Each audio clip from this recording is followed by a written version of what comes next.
Hey everyone, in today's video, we're going to be going over how to add character.ais to Discord servers. So, the first thing you want to do is you want to go to discord.com/developers/docs/intro, and from this page here, you want to make sure you're signed into your Discord account. After that, you want to head over to applications, then you want to head over to new application, and then you want to give your application a name. So I'm just going to say test AI, for example, but you can name it whatever you like, and then you want to click create.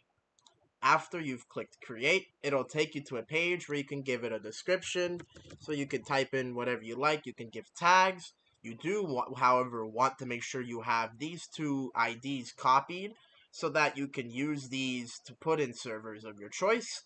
And then after that, you want to click save changes, and then your AI should be created in your applications tab. If you head back to applications, your application will be right here so that you can use it and place it in Discord servers.